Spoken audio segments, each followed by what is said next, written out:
Big win for the Cowboys. I'll talk a little George Pickens. He looks super cool. Was it super cool what happened on the bench, then not, then whatever? Can they go? Can they do something? Am I convincing myself today that the Cowboys can make some noise?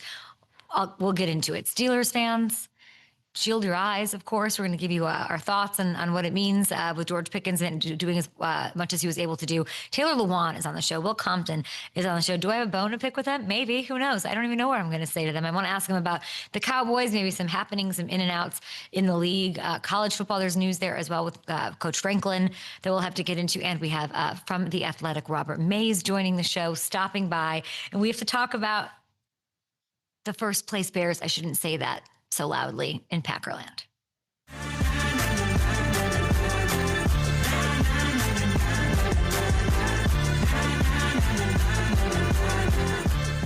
Emotional night, beautiful night in a lot of ways, somber, sad night in a lot of ways. And the Cowboys close out week 11, playing for the first time since Marshawn Kneeland's tragedy took place. And it was powerful, galvanizing, I think, full of reverence, beautifully done, if I can say that. And they were absolutely incredible. Is that an emotional charge that gives perspective? Of course it does, not just to their team, anybody. And then they have this beautiful, crazy game and convincing win over the Raiders. My takeaways are as follows. For starters, and I don't even know what future means. I'm going to say future.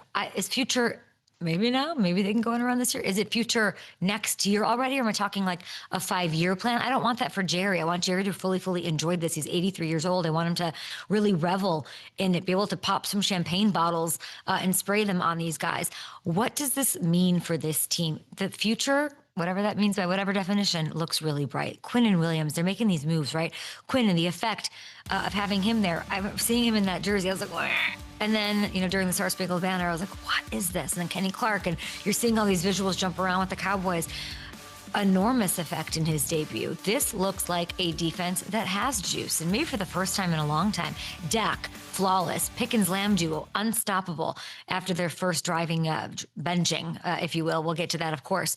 I know the Raiders are not a good team. They're probably them and the Titans fighting for bottom, right? Not a great team. But it's fine to beat them the way they beat them. They legitimately looked awesome on all cylinders. Like a Cowboys team, I'd be like, oh, I get why you're a Cowboys fan if you saw last night, right? And it is a shame that it took this long this year. And of course, the trade deadline had something to do with that. But normally, a 4-5-1 record, that would be enough to at least have a team within striking distance of a playoff spot at this time of the year. But this 2025 NFC is too ridiculous. I don't know if I see it. Do you see it? Do we believe? It's, it's snowing here. I woke up to snow. It's the Christmas spirit time. Will Santa bring them a run in the NFC? I don't know. Seems very unlikely, very miracle in the Frisco Star. But we'll see. They have a chance to wreck shop. They can throw a wrench in the playoff picture for lots of other teams. That's for sure. That is the bottom over the next 3 weeks. That's like the floor of what they could do, I guess. They've got the Eagles. They've got the Chiefs, Lions coming up. Man, that's a brutal schedule. That's brutal. Beyond that, there's all this momentum. It kind of is about the future. I don't really want to sue over the past and what could have been and what a shame. They wish we would have done this, but they're going to make a run in 2026. I think I'm convinced of that at the very least. How about you guys? At Up and Adam Show, hit up the old YouTube chat here for me. The other big takeaway in this one, and we're not trying to actually, this doesn't get enough love. I feel like I ask every person who comes on my show that has experience, and even at the wide receiver position or the OC position, or just team roster building mentality. I think that trading George Pickens is probably going to go down as one of the worst deals in NFL history. And I mean that. And I'm sorry to the Steelers. I just think it's true. And, the best from a Dallas perspective, what a haul.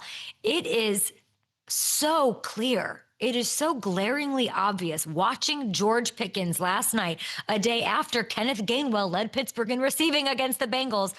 This is clearly a bad call by the Steelers. I just think so. In a window, of course. They're trying to find any semblance of consistency and rhythm outside of DK in the passing game. It just doesn't exist. And you're looking at George out there looking cool AF. Like my little nephews are like, look how cool he looks. And he does. He's the NFL's second leading receiver behind only JSN, who's having the best year of his ever, right? Of his life. I mean, George is averaging 91 yards a game. He's doing it as a vertical threat. He's doing it with his yak. He really looks unstoppable out there right now. And yes, he'll need a Super Bowl at some point to reach the level of Falcons trading away Brett Favre levels of trade, or the Titans dishing off A.J. Brown level, not great trade. But I think we'd be looking at Pittsburgh totally differently if he was still there. Aaron Rodgers, DK, and George Pickens. They didn't need to line up in 3 tight end sets every other play if they had George Pickens still there. And I think like there's a lot of this mentality, like they had to get rid of him. They wanted to bring in DK. Like they shouldn't have brought in DK. They could have had it all. You could have made it work with everyone and Aaron Rodgers.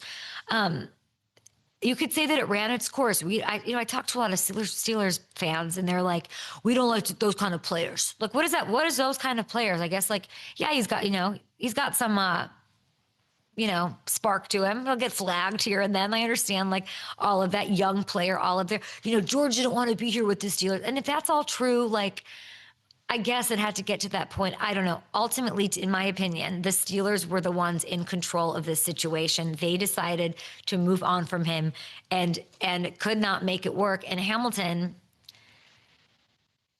the Steelers with George Pickens, week 12, 2025, year of our Lord, are up there with the Patriots as a contender. Without him, they're not. Yeah. Yeah, I don't I don't even think they hold on to make the playoffs with how that offense looks right now, and it's the most glaring issue with that team, and it's a hole that they created themselves. So I'm with you here. I think it would totally change the complexion of how we feel about that offense with Aaron Rodgers. What do you want? What can you say? And like the easiest way to say it, because I haven't had enough coffee, that they could have made it work. They could have made it work with him, and not like money wise. Like people think that like you can't it's a very like people, and I'm sorry to Twitter, and I'm saying I'm better than you, but there's a level of layers of, there's thinking and then there's critical thinking. Take me to that deeper level. People just think like, no, ipso facto 1 + 1 = no. Yeah, I mean, this is their window right now. You got Aaron Rodgers to go for it, go push for a Super Bowl. Even if they extended Pickens, it wouldn't have affected their cap situation this year. It would have been something they would have had to figure out down the line, but screw down the line. They've been waiting since Big Ben left to have a quarterback situation where they could go push for a title. And, that's the time to go all in, figure out the decimal points later.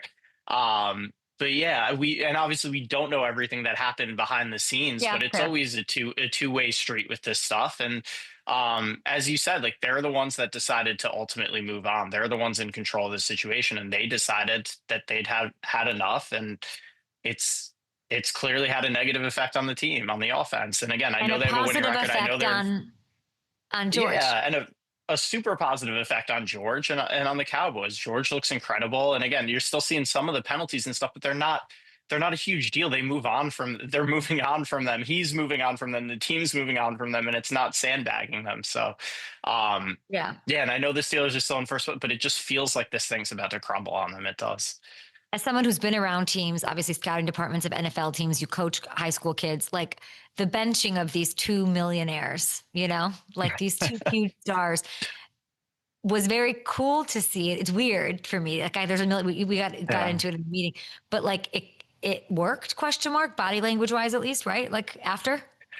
Yeah, like CD and George, there was no lingering negativity from it that you saw. They're hugging Shoddy. There were all positive vibes around it. And I think it's a good message for the rest of the team too, right? Because you're seeing there's accountability without, and again, like the way they reacted to it, you can tell that they definitely messed up. We haven't heard details on it, but they were held accountable fairly, and everybody moved on from it. That's how it should be. We should talk about the Lions for a second. Thanks, Ham. You can, Ham, maybe look at some of the comments coming in on Twitter, maybe for Bussin with the Boys. Maybe we should tweet that, Jake. Questions for Will Compton. Should we talk about their love lives for 20 minutes? So the New York Post can write an article about it. Just a headline that makes no sense and takes it completely out of context. Maybe. At Up and Adam Show with those questions. Let's talk about the Lions here for a second. Okay. We did not have time to dig into this. I'm actually headed to Detroit for the Giants at Lions game here in what is this, week 12, 13? I don't even know. 12? Arf, 13. Oh my gosh, crazy. We didn't get to dig into the Lions side of things. Tough loss to the Eagles, of course. There's been a lot of takes about the 0-5 on fourth down. Maybe they shouldn't have kept going for them, all of that. And maybe we can get Will and Taylor's thoughts on here. I would say respectfully to the people who are saying they shouldn't go for it, they wasn't working out, take the points, whatever. Shut up, as respectfully as I can say it. Shut up. Yes, those didn't work out on what was a bad Sunday for the Lions offense, but these decisions do pay off net way more often than they don't for this team. So shut up. If they even hit one, y'all, one of those 5, it might have been enough for them to win. And if they kicked those 2 field goals when they were in scoring range, guess what? They lose anyway. This aggressivo nature is their DNA. It's part of their identity. It is the fabric of these Lions. It's what they do. Why would you back down from that? Then you'd be one of these teams, maybe in your own conference, maybe in your own division, that don't know who they are, that are confused about their identity when they look in the mirror. Not this team, not this Lions team. They are going for it. That's who they are. And I know that they're outside the playoff picture right now, but how could you can't abandon Detroit because they have this identity. Any given Sunday, they're going to make it work. Evan's my nephew. I can't believe I just said that. I know. Evan Given Sunday. Great fantasy name team. Man. Okay. I know who the Lions are. You know who the Lions are. I can't say about everyone else that's scraping for playoff position in the NFC. And you know who I'm talking about. I don't know who some teams are. We know the resiliency of Jared Goff. We know he's going to come back from this one stronger than ever. He's got a nice game against the Giants at home crowd. Please bring it. Please bring it, Lions fans. This team is too talented and too well coached to not go on a run. By the way, let's take a look at the NFC North odds over on FanDuel Sportsbook. They've dropped behind the Packers. The Lions have. Lions behind the Packers at plus 155 to win the division behind the Packers. They're ahead of the Bears. Interesting. Chicago moved into first place. The overlords say, nope, this might be the best value that you're going to get on the Lions probably all year. So I would take some time in this break right now and go spend some entertaining and responsible fun on the sportsbook. Up next, we will have Bussin with the boys on the Up and Adam Show. Lots to talk about, of course, here from snowy Wisconsin. Look at these two. Freaking frat. I'm in, I can't even tell you where I am. Parts unknown. It's been quite a morning.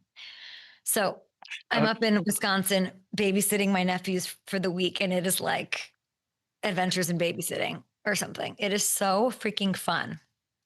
I'm cut out for it's like very fun for me, I have to say. I'm pretty happy. I can tell. So I mean, the fact yeah. that you're shopping for leeches the other day just says I went to everything. get leeches. Yeah.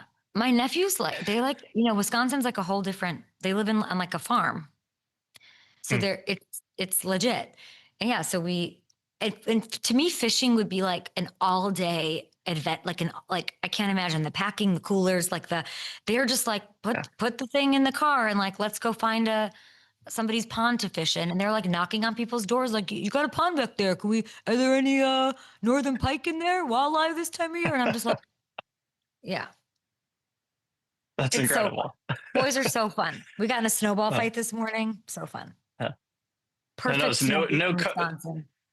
No coats or in any of those pictures or videos that I've seen on those boys.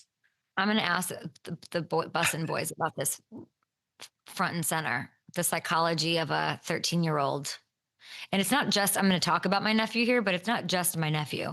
Every little 13-year-old hood wearing Nike, whatever kid I see, no one's wearing coats.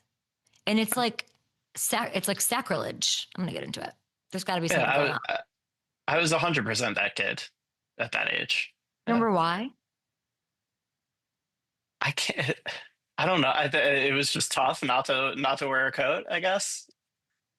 That's the only thing I can think. I would wear shorts as long as I could too. I think it's like a not wearing sleeves. Who's like the most reasonable NFL player when it comes to weather? Because I see these coaches, I'm like, Sirianni, put a coat on. Put a Jordan coat on. Phillips wearing his Matt LaFleur, I can see you like you're quivering. Put a coat on, Matt LaFleur. Go put some Under Armour on. But they don't, They want to be like, who wore sleeves? I don't even know. Do we have an example of like a? There's Jordan Phillips wears his Canada Goose under his pads for warm-ups. Yeah, I love him. The Bills, this and that. That's my role model. That's whose poster I want on my wall. Who's notorious for not doing that, for like wearing and like this, like they go out there without their shirts and like make snow angels? Get a grip. There's no less relatable human being to me than whoever that is. Only the second Dallas penalty of the game. Backs him up 5. Prescott able to step into it. It's got Pickens. Good move. Nice cut back and a touchdown. Here they are, my next guests, the creators, the founders, the co-hosts of Bussin with the Boys. Will Compton, Taylor Lewan, what were you trying to say to me during break that I couldn't hear, but my producers could? It was a big step in Will Compton's growth. Production goes, you go to break and Will goes, this is where they can't hear us, right? Like because I was up close to the camera and I was like, so they can't hear us. I hate that. I feel like we have like a tradition.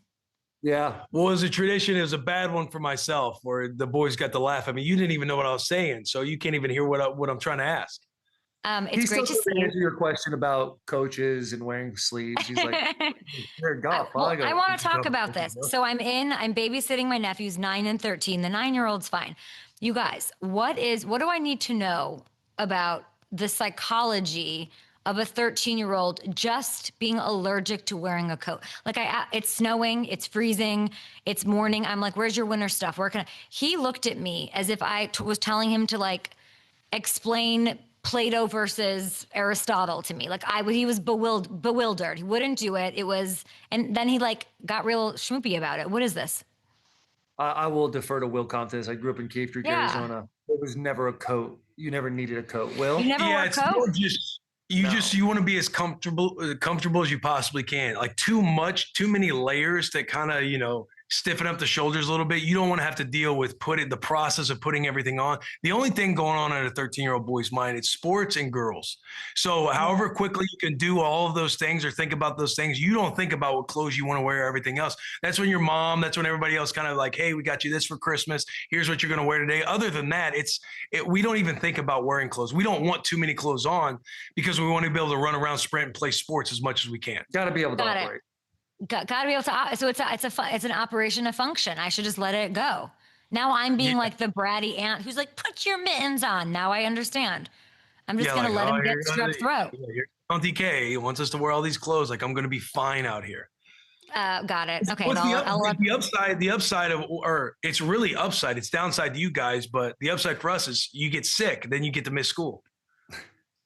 And then I get sick and I have to go back to like LA and like do work. Like none of this makes sense to me. Boys are silly. Okay. Let's talk about last night, guys. Bussin' with the boys, watching this game. It's CD, it's Pickens. Shoddy says, no, we're going to bench you. They missed some things. The duo then goes off for 210 and 2 touchdowns. They're laughing. The look of it's great. They're hugging on the sideline to their coach. There is this narrative that Pickens like ran his course, like wasn't a fit. He's a handful, whatever you want to say. He's clearly thriving in Dallas. Why is this working so well? Well, I think go ahead, Will. Oops. I was going to say, I think Pickens is balling. He's also in a contract year. He's extremely motivated. I think Dallas has been a great fit for him. Dak can throw the football all around the yard. And this Dallas Cowboys team, they have a little life now after last night. It's a long shot to make the playoffs. Defensively, they looked a lot better. I think, when you rave about how the Cowboys performed last night, the first thought is it was against the Raiders. So let's see if they can do it again against the Philadelphia Eagles, which that was like a 3-point game the first time they played in week 1. But yeah, Pickens has been balling out. I think he's really stepped up. He stepped up when CeeDee Lamb was out. When CD came back, it was like, hey, the number 1 target's back. I wonder how George Pickens is going to respond. And he's clearly responded the way you want him to. He was the leading guy last night, and he's going to be tough to cover if you're a Philadelphia Eagle. Yeah, early in the season, there was a lot of conversations revolved around his effort when he doesn't get the ball. It was very Pittsburgh Steelers. I think a big change of the guard was when CeeDee Lamb did go out for a little bit. George Pickens he took advantage of being the true number one receiver in the situation. And I'm sure you had some guys sit him down and be like, bro, you're in a contract year. You get paid $30+ million a year if you just straighten up and do things the way everybody wants you to do them for 1 year. So he's done that. He looks incredible. He's got this unique ability. He doesn't seem like the fastest or the most elusive person in the world, but when he has the ball in his hand, it seems like no one can tackle him. Taylor, quickly, let's start with you, and then I want Will too. What is the most trouble you've ever gotten into with a coach? High school, we were playing Saguaro. So the biggest rivalry in Arizona is Saguaro versus Chaparral. I transferred schools there. We lost 21-0. We would have had a touchdown if it wasn't for a holding call by number 77. Later in the week, we were going to the next week. The coach said after the game, hey, we're done talking about this game. We're not going to bring it up anymore.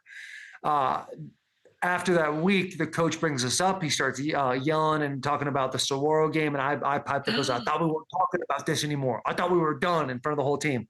Kicks me out of practice, sat me down for the first quarter of the game. Did I cry by myself? Yes, I did. Yeah. That was probably the most trouble I got into with a coach.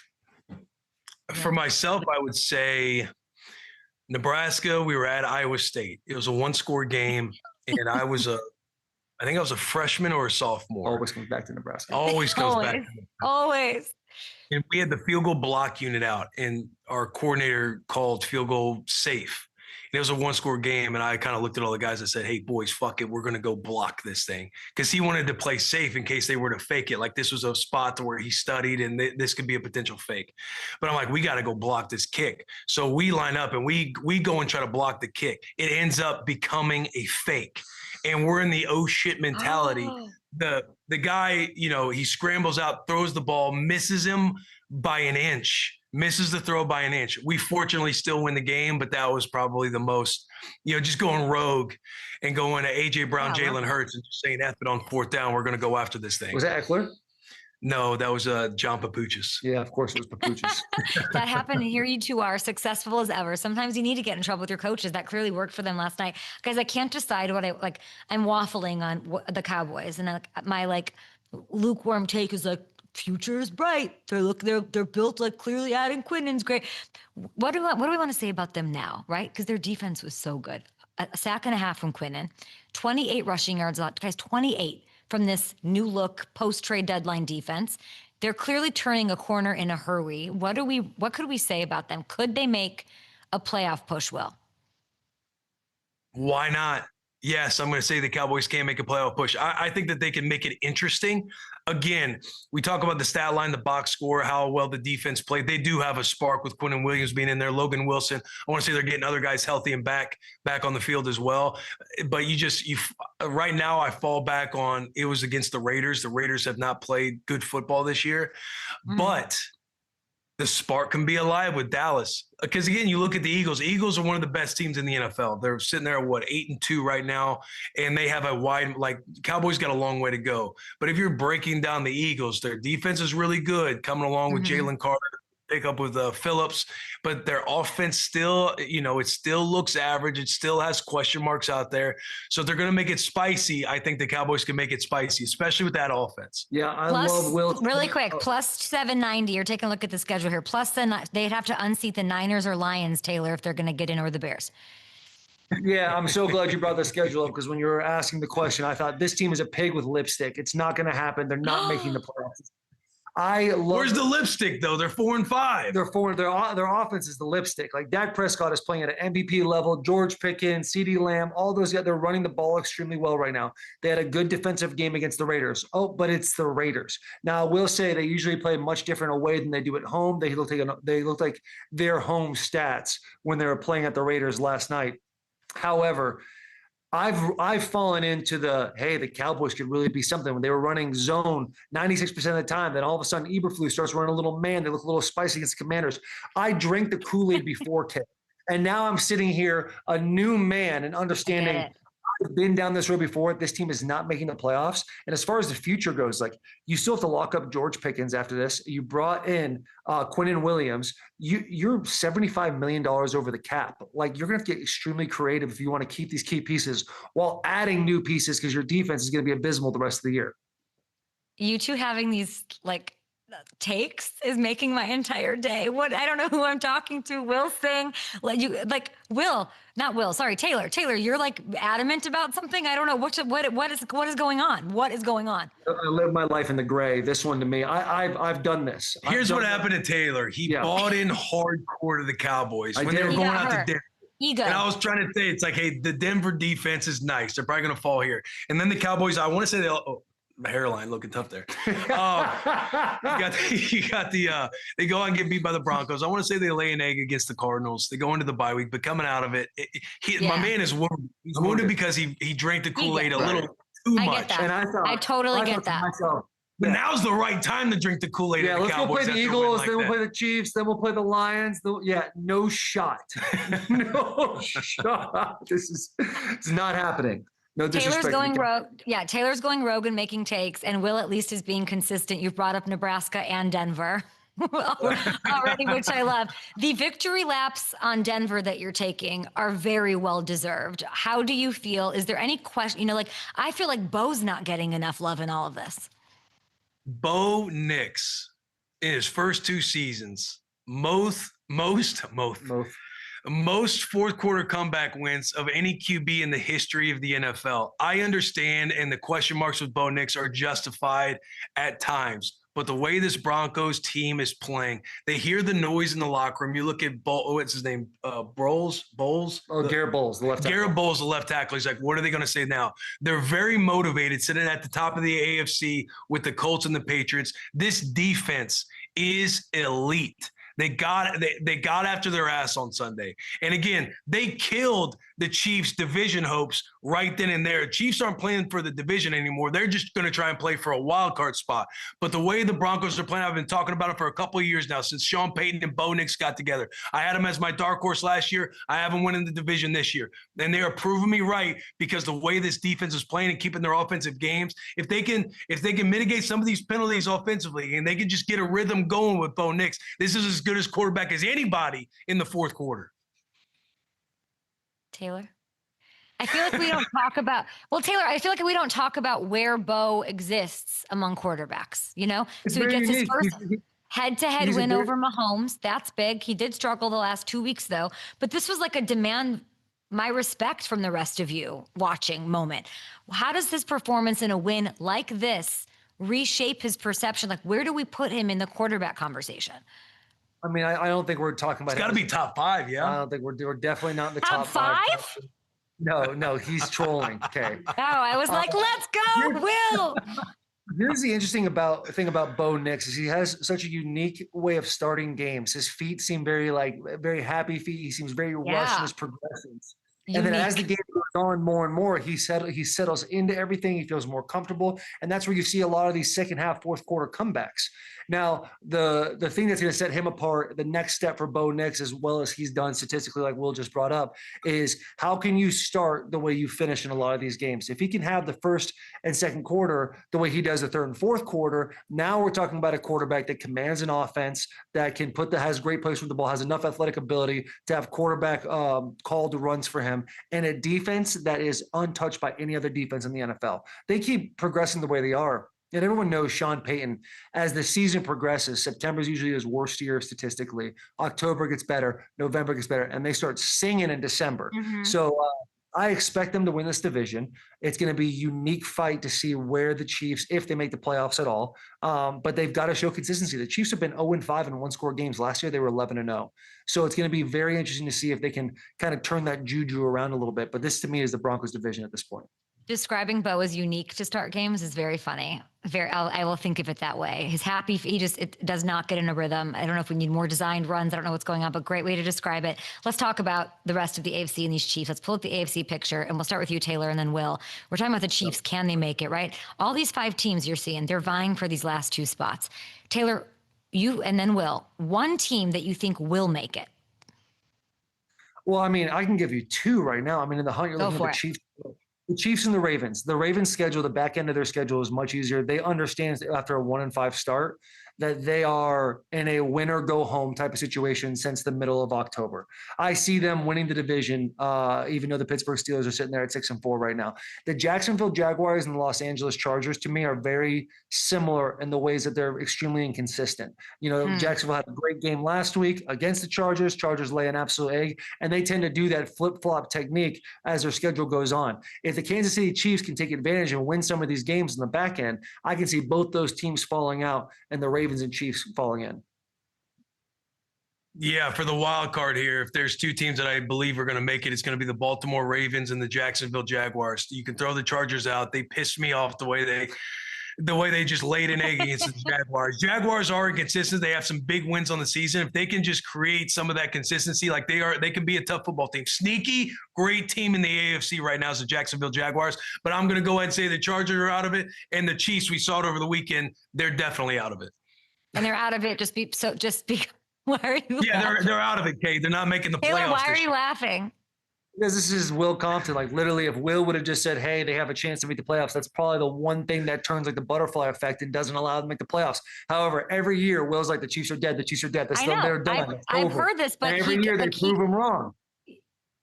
Last year we won the Super Bowl with Philly. Me and the Eagles. You played for a third of the league. One of them wasn't the Eagles. But Will, why are you right this year? Because it just looks like they don't have juice. And I don't know the answer. Like, why? If you were to, in one sentence, like, the Chiefs will not make it because water is infiltrating their ship. Taylor said it. They're 0-5 in one-score games, something that they were hanging their hat on last year. They've been the dominant force in the NFL. It feels like the last decade. But again, water is seeping in. The ship is sinking, and it's going to be fully sunk this year because they're going to go out and lose to Indianapolis. They're going to have a lot of games at home, and then they're going to lose in front of their home crowd and really knock them out of the playoffs. But I would just say it's a sinking ship, and water's continuing to flood in those hallways. Okay, do you not remember the Titanic is going down? What, Taylor? You remember when I did your show a couple of years ago, and the Chiefs are very similar in this. Like, they just they're kind of winning, we're kind of not. Like, we're like, hey, they're not really doing it. They're limping into the playoffs, and what they end up doing, they end up going to the Super Bowl and winning the Super Bowl. That is a clear path that can still happen for them. It does not feel that way. It does not feel like they are going to finally get up and like they're just kind of playing with their food, and like it doesn't feel that way. And the Broncos are really good, and they're 4 games. Like, they won the division that year that they did that. They're not doing that this year. Like, I don't know. I don't know if this is the year for them. I do not know. And that wouldn't be an end to the dynasty. I think that's more what I'm thinking, because people are like, it's over for them. But like, Brady had like a bad year in there between those Super Bowls, so it's fine. But like, I don't know. I don't know that this is the year, and it's not from anything personnel wise. It's worse. It's like they can't get up for the game or something. They can't, knowing they're going to be 4 back of the Broncos. That's what you look like. Like Pat with those throws at the end. Like, I don't it just doesn't feel. I don't know. It feels weird this year. It feels weird. Weirder than usual. You're seeing the board clearly. You're seeing the board clearly, Kay. FanDuel's got them favored against the Colts this week. Is that true? It's true. Okay, love. Okay, I want to ask you guys about a couple other stories here. I'm going to get to college. We've got Franklin news. I know I have to get to that hot topic this morning. But the big news in the NFL is this Jamar Chase thing. He gets suspended a game. He spits on Jalen Ramsey.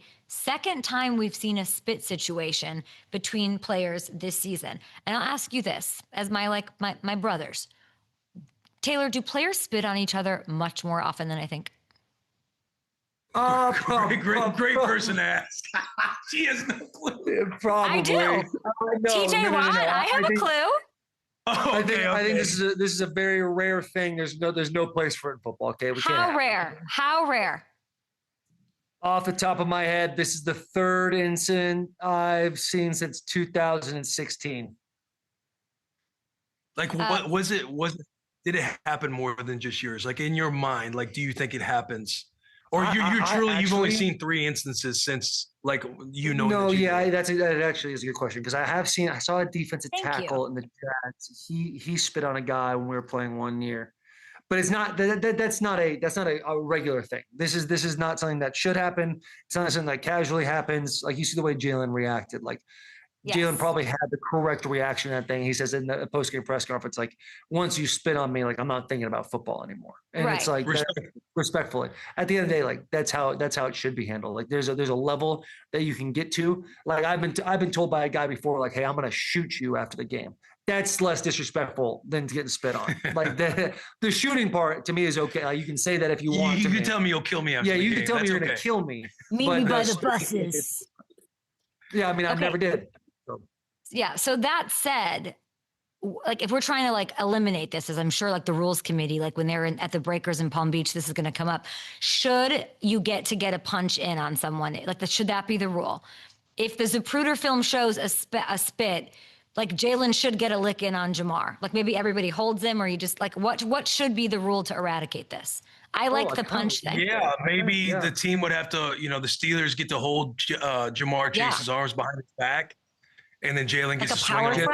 Yeah, they just call a timeout. Like, this is what maybe we start reviewing. You see a reaction like that. I know when I saw it happen live and I saw the clip, I'm just thinking, what is Jalen doing? Like, what is bonehead? Yeah. Well, I didn't know that a spit happened. I'm just thinking, what in the hell? Like, why is he reacting like this? Because Jamar just continues to keep his hands on the side. So I'm thinking tip of the cap to Jamar for saying whatever he said to Jalen to get that reaction out of him. But once you see the tape and you see the loogie, I mean, this is a cat who was drinking Gatorade, and you kind of get that thickness going in the top of your throat. Going. Yeah, and just spits on this man. So I'm a huge fan that they suspended him. I think you even need to look at a 2-game suspension, just because it's like we don't even want – that's such a boneheaded move, spitting on guys. It's the stupidest thing. It's the most disrespectful thing.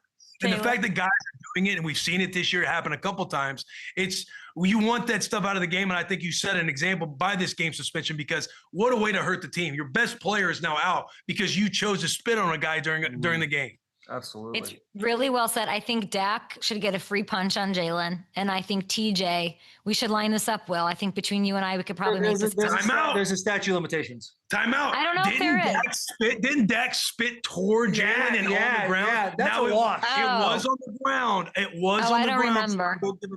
But I want to say Dak spit toward Jalen, like on the ground, kind of like nodding at him. Yeah. Then Jalen walked up and then, spit in his face. Can't have that in the game. Right. So there was some gray area. Now, if we're talking about things that happened in 2016, Kay, like there is a statute of limitations here. Like we're implementing. I don't know. Now. I think TJ should get a free punch on you, and I think that I think Jeremy. Jeremy, Will, JP, Hovey. I'll come down again, and we'll hold you. And TJ should get a little free punch to like make it right. What do you think? Then you guys can really stand as this anti-spit precedent. This is what could happen. Crime doesn't pay. Yeah. I've openly said this, and I'll say it again. Like, if TJ Watt ever wants to spit in my face, I will take it, and I will do nothing about it. I'm talking about we and loogie, the whole thing. One of those. Like, it's 2016 Taylor is a way different person than 2025 Taylor. Like, I look at that now, and I'm like, whoa, what were we doing? That being said, like, it happened, and he deserves to get something on me for sure. I love that. We're going to take a TV break. Still very much live on YouTube. Thanks for subscribing. Thanks for hanging out. Go subscribe to Bussin' with the Boys while you're at it. Go check out the podcast we did together last week. I hope it did okay, guys. I think it did well. It did great. A couple news articles out there. Carrie Adams in a relationship. Really fun. Really fun. Can you imagine dating me and waking up to that fun headline? Wouldn't that be fun, Will? Really fun for you? That's why I was trying to slow it down. You did say you can ask me questions. You did say. I did, but then why did they take that? You know what I'm saying? It's like, it looked like I put out a fucking advertisement. Like, come shoot your shot. I want to hear from your moms. I want to hear from your brothers. Hey, firemen from all across this great country. If you're a CEO that has a wife, why don't you also get in my DMs and ask me out? Like, this is what happened from this. And Will, you and I knew it was happening while it was happening. It was National Breakup with K-Day. How has ABC reached out yet for a season on The Bachelorette or something? Did someone tell you that? Did Suze tell you that? Happen? I'm not getting into this. Anyway, it's been. Back up to this break. It looks like I'm the most desperate, thirsty person, and all I said was, "I'm happy. I'm happy where I'm at." But I could, can I be honest see myself. That you don't seem like that at all. I at least have when I'm sitting on the bus. That and we're all sitting next to each other, headline, do that not come headline off like that. at all. At all. Wow. That being said, you should definitely do The Bachelorette. That would be awesome. No, Will owes me. That would You be think I'm gonna go? hilarious. You think I'm gonna go do that hard work? Will has to find me a husband. I left the boy garage, saying I know what's gonna happen now, and I'm walking to the car, and Will's like, "Yeah, but you never talk about it, so it's fun to kind of." And I go, "Watch what's gonna happen." And now you owe me a husband. I want him delivered under my tree Okay. by the Prepackaged. by the 25th. Got Okay. you. I want batteries included. I want just like the whole husband situation happening. Okay.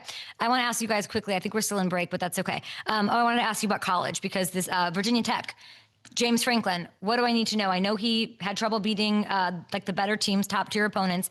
Since there's more parity in the ACC, as I've learned today, do you guys think he's in a better position to like buck that narrative? Will? Yeah. Yeah, I believe so. Yeah. Again, ACC, kind of I'm truly not trying to shit on a lesser conference right now. I think James Franklin's going to bring back the Virginia Tech logo that we all remember in the early 2000s. And two, sneaky move. He's staying in like that northeastern part in Northern Virginia where all the recruits he had and was talking to are guys on the team currently with Penn State. He can kind of snipe those and really get back at his old ball club. Taylor? Don't you think? I think most of them are going to go to Michigan. But I do think, yeah, it's a good move. And Will said the ACC, like James Franklin's biggest knock on him was his record against top 10 teams and top 25 teams. Good news is the ACC didn't have a whole lot of those. He's going to be very successful. He'll be competing for ACC championship very quickly. And I do love that he's got a lot of his recruits and guys already in that kind of area that he can kind of snipe and take care of them. We'll take a couple of receivers, take a couple of defensive linemen. He can have the rest. Okay, I think we're back from break. Can we just do the game and let them go? Let them bounce? All right, let's lay out. 5, 4, 3, 2, back on TV.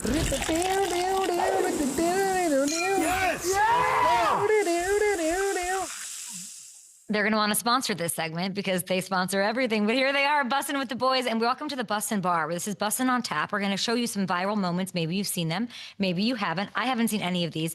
And we're going to say whether this was a keg-worthy moment if you're super into it. Is it pint-worthy if you're not kind of into it, lukewarm, a 6, let's say, or cut off if you're out of this. First up, guys, check out this. This is a guy at a Montana State game riding in a motorized trash can. Taylor, if this guy rolls up to the Bussin' Bar, is he keg-worthy, pint-worthy, or is he cut off? This guy's keg-worthy, Kay. Like, you look at the innovation, nothing like a redneck getting after it. Taking something as simple as a trash can and turning it into a fun little scooter. I'm all about this. I'm in the keg category for this one. Yeah, Tim writing in it. We'll just say his name's Tim. Tim writing in style. This is where you go upside down, do a little keg chug, whatever the theatrics coming in. A keg stand. There we go. Putting the wheels on a trash can. This is what the boys are chugging to right here. Bussin' with the boys at the Bussin' Bar here. Jameis shaking off the haters in his first start in New York. Will, keg, pint, or cut him off? Oh, it's keg. That's keg. I love me some Jameis. The boy going out there slinging it around like the quotes we're going to have from this man for the rest of the year. I'm always chugging a beer to Jameis Winston. The world is a better place when Jameis Winston is starting quarterback in the NFL. Like, this is exactly what we want. Going back to eating the W's and preaching. He's a friend of the show. And he's just incredible, man. This is keg-worthy for sure. Rams punter Ethan Evans. Beautiful punt, gentlemen. Less than 2 minutes left in the game. Taylor, let's start with you. How are you tapping in on this punt? Yeah, this is a pint to me. Yeah, like I respect this. This is awesome. Nothing really gets me going though from a special team standpoint, and I know it's my oh wow, it's the life I was able to live of being an offensive lineman and playing hardly any special teams at all. I need to respect it more. However, pickles on a sandwich. Let's give it a pint. See, like I agree with you on the pint. I don't see it as a disrespectful thing. I think when you see that happen, your eyes kind of go up. You're like, buddy. It's more of a golf clap and a cheers and a little sip of the pint. You're not doing a cake stand over that. Yeah. All right, 2 more quickly. James Madison Jr., linebacker, Gannon Weathersby. What a name. Gannon Weathersby is his name. He's taking eye black to a whole new level. Will, what is this face paint worthy of at the bar? That's wow. I mean, that's more fear than anything else. I would chug to that just so he doesn't get his paws on me. But I love that face paint. It'd be, a B word, a bleep explicit to get off your face after the game. But I love how he's taking this face paint to a new level. This guy better have double-digit sacks every single year, multiple TFLs. He is an okay player. This is honestly, I don't know this guy's stats. I'm going to give it a cutoff. This is a cutoff. And now, if this was like a Von Miller type of individual, that's when I'd be like, hey, you can do whatever you want, buddy. Yeah, but like, even if he's got an average stat line, you got to respect the teammate. No, I'm out on like that. He's willing to die for the team. Terrell Suggs, when he had like that crazy gladiator type of face mask. Yeah. It's Terrell Suggs. It's like, oh, buddy, you wear whatever you want. Yeah. That's the kind of stuff. But if it's a guy that's like holding a clipboard on the sidelines, hey, listen, brother, like you're just causing yourself. You have to be Terrell Suggs. Last one for you. Winter is upon us. Dads are getting inventive. Will, keg-worthy, pint-worthy, or cut him off? What is this? What is he doing right here? This man uses his dog, and he's just. He's looking to reel his kid in. Oh yeah, on a sled. With the power drill. I don't know what this. Well, that is incredible. This man uses his brain at 200%. I'm going to say you go in and have a beer. You go in and have a pint over this. You're not getting drunk over it. You're not doing a cake stand.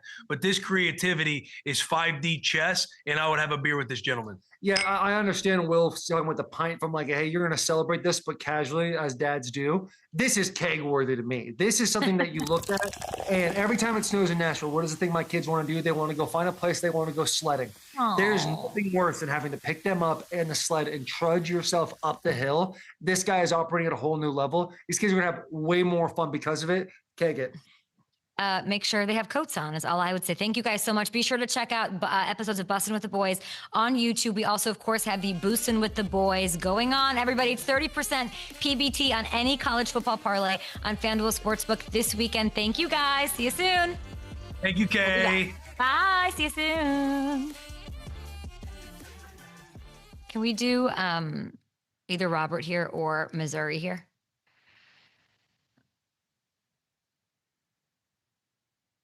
Okay. Great. They're so funny. They're giving takes today. That was awesome. Oh yeah, they're fired up. No, do you know what that is? No. That is me. That is me sacrificing myself last week in Nashville and saying, now I need takes. Okay. Now we need to leave the gray area that is your comfort zone. Living your life in the gray, as he said. And that is what I've done for you, Hamilton.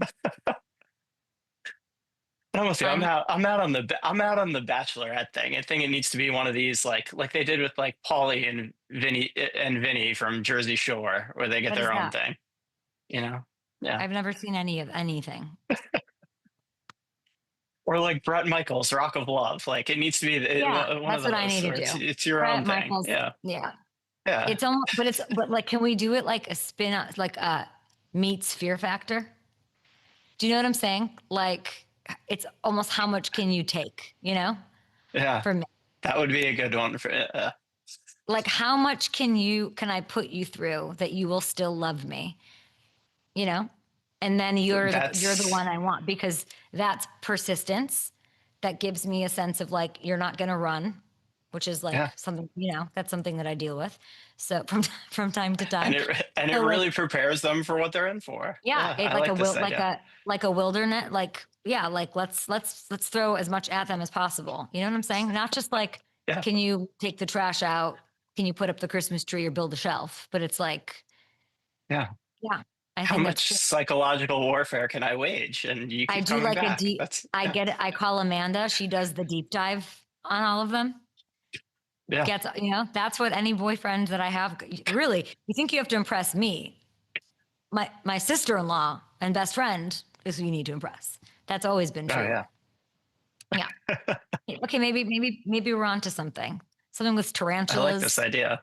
Let's make this happen. Want to know what it's like to date? Okay, well, here, get in this bathtub and let's put a bunch of scorpions on you. You know, well, now we're on to something. Hey, Netflix, call me. What's up? Okay, great. Okay. All right, perfect. Ham, at some point I want to talk about Madden. Okay, and here it is. This is very exciting. Before we get to Robert Mays, we have the Missouri coming online, and that is happening, of course, very soon. It's launching FanDuel Sportsbook all across the great state of Missouri, which is near and dear to my heart. Of course, I went to Mizzou, lived in Columbia, lived in St. Louis, have family in Kansas City. So this is one that hits close to home for me. So if you guys sign up before that December 1st launch, you will get $400 in bonus bets. What? That's amazing. You get that once you make your first $5 bet. So if you live in Missouri, make sure to sign up now so you can get that $400 in bonus bets. That is about as sweet as a deal that you can ask for. Okay, let's bring in host of the Athletic Football Show. I listen to the podcast, of course, every Monday, of course, after a big Sunday of action. Robert Mays. I'm going to dig right in here to our Bears. Your Bears. They're unbelievable. It's these fourth quarter comebacks that are insane. Caleb's numbers, maybe not great on paper, but it's just amazing. What are you seeing when you're watching that is sticking out? His just growing confidence is so impressive. And you just watch how comfortable he is within the offense. I mean, he went 16 of 32 on Sunday. And so when I rewatched the game yesterday, I expected to be a little bit disappointed in how he played. And that's just not how I felt at all. There are still a few misses down the field. There's still some decisions I think he'd like back, but I just feel like he's really settling into what they want from him in this offense. I think they know the type of throws, like the one you just showed, that inbreaker to Rome on that 2nd and 24. I rewatched that 10 times because it's just the type of throw I'm not used to seeing within a Bears offense. So I really do feel like you can see the progress, you can feel the confidence growing, and it is a fun place to be if you're a Bears fan. How far does fun lead to playoffs? Playoffs are pretty fun. So like they've won 7 of their last 8. Can they do this and make some waves here? They're the 3 seed in the NFC. They're the last team to make the playoffs though on FanDuel Sportsbook at -144. Which way are you leaning? I think it's going to be tough in part because I think the rest of the NFC is just so good. I believe they play the Niners in week 17, which that might be it. Like it might come down to that game late in the season as to whether one of those teams makes the playoffs. And unfortunately for the Bears, I rewatched that Niners offense on Sunday, and with Purdy back, with Ricky Pearsall back, with Kittle there, they do feel like they're going to be able to click into a different gear in the back half of the season. And so I think there's a shot, but right now I think there are probably 7 other teams that are going to get in before them. These Packers, I've been critical of them. I'm here in Wisconsin, in the middle of it all right now. They bounced back. They scored, 27 points on Sunday. Did the win against the Giants quiet your concerns? Yes and no. I mean, I liked watching Jordan Love play like that because I just feel like he needs to be a star for this to work on offense. But you watch the way that the offensive line played again and just some of the pass protection issues. Josh Jacobs is now banged up. I just worry that they're going to struggle to be consistent on offense because some of the supporting cast just isn't as good as it's been over the last couple years. But I loved the version of Jordan Love that we got to see on Sunday. When they played against the Eagles last Monday, it was a version of him that I just am not used to watching. Like, I think some people get frustrated with Jordan because he can be a little bit reckless and a little bit too aggressive. I want him to be too aggressive. Like, that's the version of Jordan Love I want. The conservative, like not letting throws rip version that we got against the Eagles, I have no interest in that. So, but is that up to him, Robert? Who's that on? Is that him? I think there were a bunch of like intermediate throws in that Eagles game where they were there to be made. And he's just not pulling the trigger on them. And I'm like, where is this guy who I've been trying to rein back for like 3 years? I want that guy back. And so to watch him play the way that he did against the Giants and kind of push the envelope in the ways that we're used to seeing with Jordan Love, he needs to be a star for this thing to work on offense because there's no one else coming through that door to save this team. And so him kind of being that guy again on Sunday, it was really nice to see that. I'm liking that you're giving them confidence. I don't know how I feel about the Packers. I don't know if the Packers know who they are, but they're talented, and we all know that, so we can see about that. Sam Darnold's talented, right? It's this weird thing. He gets these teams like the Vikings, like Seattle, like where they are, and then there's this big game narrative. Tough loss for the Seahawks, but crazy good Rams defense. What after that game, how confident are you in Sam? I feel like probably higher than most. I think so, just because he's played so well for the first half of the season. It's unfortunate to see because we know that he has this bad Sam Darnold gear at times when playing against specific sorts of defenses. The fact that it was the same defense that kind of tore him apart in the playoffs last year, that was tough to see. I don't think that he's as bad as he was on Sunday, and I think it is a little bit worrying that there's still these sorts of games on the table for him, but I just think he's played so well to this point in the year. I still have enough confidence in that team from top to bottom that I don't think what they played like on Sunday against the Rams is necessarily an indication of what we're going to see in these big games for the rest of the year. I think there's a better version of this team out there. If you're the Chiefs, let's go to the AFC here. What do they need to do to make the playoffs? What change, like a little tweak would you make? I get frustrated watching them and their refusal to run the ball. This is a group that has real talent and size on the interior of their offensive line. And they had that drive, the second drive of the game. They're running the ball out of the shotgun. They're consistent in doing it. They have like 2 under center runs in this game. Both of them go for pop gains. And I just feel like the construction of this offense, a lot of the other really good offenses in the NFL, they kind of had this light bulb moment at some point over the last 5 years. The 2 teams I always go to are like the Rams and the Bills. If you watch what the Rams and the Bills were in like the 2021 and 2022 seasons, they realized we need to be able to run the ball downhill physically at people and not just put this on our quarterback, even if our quarterback is a superstar. And they've really enjoyed the benefits of that with the stylistic change that they've made.